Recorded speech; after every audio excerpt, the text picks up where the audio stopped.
नमस्कार। आज के इस नए विश्लेषण में आपका बहुत बहुत स्वागत है।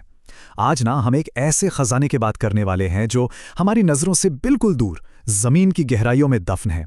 मेरा मतलब है एक ऐसा अथाह खजाना जो लिटरली हमारे पूरे देश की तकदीर और अर्थव्यवस्था को चला रहा है, लेकिन हम इसके बारे में शायद ही कभी बात करते हैं। तो चलिए भारत के खनिजों के इस रहस्यमयी और थोड़े से रोमांचक सफर पर एक साथ चलते हैं।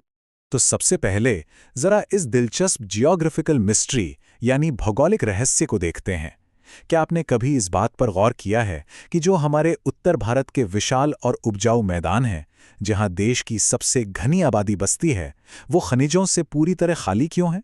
मतलब सोचकर देखिए, देश का लगभग 97% खनिज भंडार तो दक्षिणी प्रायद्वीपीय पठार की चट्टानों में बंद है। आखिर ऐसा क्यों? कोई तो वजह होगी ना। तो इसका सीधा सा जवाब हमारी जमीन की बनावट में ही छिपा है। देखिए, इसे ऐसे समझते हैं। एक तरफ है हमारा प्राचीन प्रायद्वीपीय पठार, जो करोड़ों साल पुरानी आग्नेय और कायांतरित चट्टानों से बना है। इसे आप जमीन के अंदर एक प्रेशर कुकर की तरह मान सकते हैं, जहां भयंकर गर्मी और दबाव ने इन बहुमूल्य खनिजों को जन्म दिया। और दूसरी तरफ है उत्तर भारत के नए जलोढ़ मैदान। हुआ यह है कि हिमालय से निकलने वाली नदियों ने लाखों सालों तक यहां उपजाऊ मिट्टी की एक इतनी मोटी चादर बिछा दी है ना, कि खेती के लिए तो एक वरदान है, बिल्कुल। लेकिन इसी मोटी चादर ने खनिजों को इतनी गहराई में दबा दिया है कि उन तक पहुंचना अब लगभग नामुमकिन सा हो गया है। अब आते हैं अगले हिस्से पर, भारत का खनिज हृदय स्थल छोटा नागपुर पठार। सच कहूं तो छोटा नागपुर पठार कोई आम जगह बिल्कुल नहीं है। आप इसे भारत की औद्योगिक अर्थव्यवस्था की असल रीढ़ कह सकते हैं। जरा सोचिए, दामोदर घाटी में कोयले के इतने विशाल भंडार हैं जो देश के थर्मल पावर प्लांट्स को जिंदा रखे हुए हैं, और नोआमुंडी, वहां से निकलने वाला लौह अयस्क तो हमारे स्टील उद्योग की धड़कन है। इसके अलावा जादूगुड़ा में परमाणु ऊर्जा का मुख्य ईंधन यानी यूरेनियम मौजूद है, और कुडरमा में अभ्रक, जिसे हम माइका कहते हैं, प्रचुर मात्रा में पाया जाता है। वैसे देश के अन्य हिस्सों से मिलने वाला बॉक्साइट और सोना भी इसी राष्ट्रीय संपदा का एक बहुत अहम हिस्सा है। ये सब मिलकर हमारी इकोनॉमी का पहिया घुमाते हैं। अब इस भूवैज्ञानिक खजाने का असर सिर्फ जमीन के नीचे तक सीमित नहीं है। ब्रिटिश काल से ही इस संपदा का लगातार दोहन होता रहा है, और उसी का नतीजा है कि जमशेदपुर में ऐतिहासिक टाटा स्टील की स्थापना हुई और दामोदर घाटी निगम जैसे बड़े प्रोजेक्ट सामने आ पाए। इसी भारी भरकम खनिज संपदा ने बोकारो और धनबाद जैसे बड़े शहरों को जन्म दिया, और आज की तारीख में भी मेक इन इंडिया जैसी जो हमारी विशाल राष्ट्रीय पहलें हैं ना, वो काफ़ी हद तक इन्हीं क्षेत्रों से मिलने वाले संसाधनों पर टिकी हुई हैं।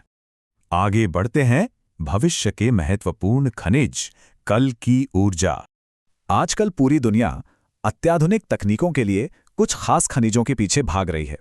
आपने क्रिटिकल मिनरल्स या महत्वपूर्ण खनिजों का नाम तो सुना ही होगा ना। ये वो खनिज हैं जिनकी इलेक्ट्रिक व्हीकल्स और सोलर पैनल्स जैसी आधुनिक तकनीक में जबरदस्त मांग है, लेकिन इनकी सप्लाई में हमेशा एक रिस्क बना रहता है। दूसरी तरफ होते हैं कॉन्फ्लिक्ट मिनरल्स या संघर्ष खनिज। ये उन अशांत क्षेत्रों से निकाले जाते हैं जहां से होने वाला मुनाफा अक्सर सशस्त्र गुटों और मानवाधिकारों के हनन को बढ़ावा देता है। तो आप देख सकते हैं, ग्लोबल डिमांड ने इन खनिजों को बहुत कीमती तो बना दिया है, लेकिन साथ ही साथ बेहद संवेदनशील भी। और इसी बढ़ती ग्लोबल डिमांड के बीच हमारे लिए एक बहुत ही रोमांचक खबर आई है।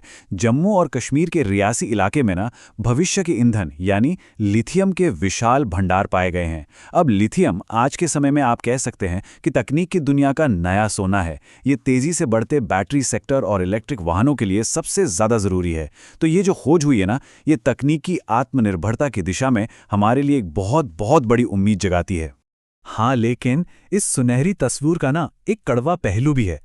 भंडार तो मिल गए, लेकिन आज की असलियत यह है कि हम लिथियम के लिए लगभग 100% इंपोर्ट पर यानी आयात पर निर्भर हैं।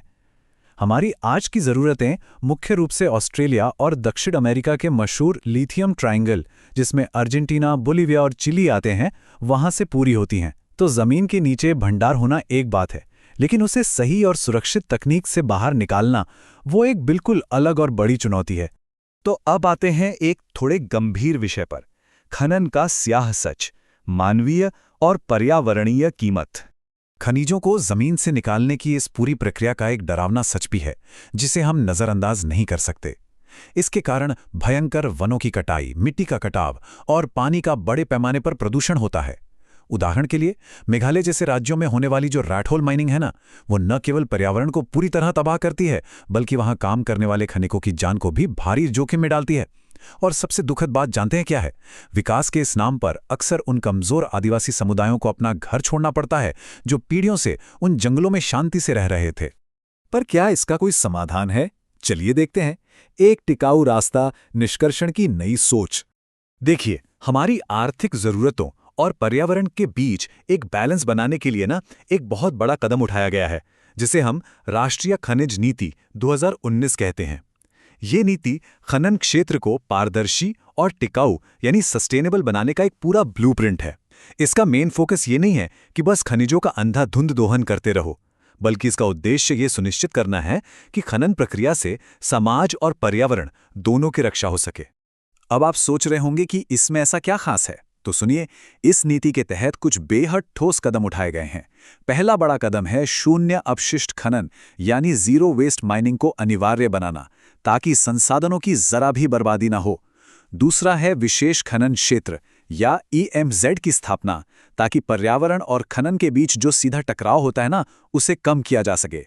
और तीसरा और शायद सबसे जरूरी, प्रभावित होने वाले आदिवासी और ग्रामीण समुदायों के लिए राहत और पुनर्वास को सबसे ऊपर रखना। कुल मिलाकर ये विकास और विनाश के बीच एक जरूरी संतुलन बनाने की एक अहम कोशिश है। तो अब इस पूरे विश्लेषण के अंत में आपके लिए एक गहरा सवाल छोड़कर जाना चाहता हूं। अंतरपीढ़ीगत समानता, यानी जो हमारी आने वाली पीढ़ियां हैं उनके संसाधनों के अधिकारों और आज की इस कभी न खत्म होने वाली इंडस्ट्रियल डिमांड्स के बीच हम संतुलन कैसे बनाएं? अगली बार जब आपके सामने इस स्मार्टफोन की चमकती स्क्रीन आए या सड़क से कोई नई चमचमाती इलेक्ट्रिक गाड़ी गुजरे, तो एक पल रुककर ये जरूर सोचिएगा कि उस बेहतरीन तकनीक की असली छिपी हुई कीमत क्या है और उससे कौन चुका रहा है। आज के इस गहरे और अहम सफर में हमारे साथ जुड़ने के लिए आपका बहुत बहुत धन्यवाद।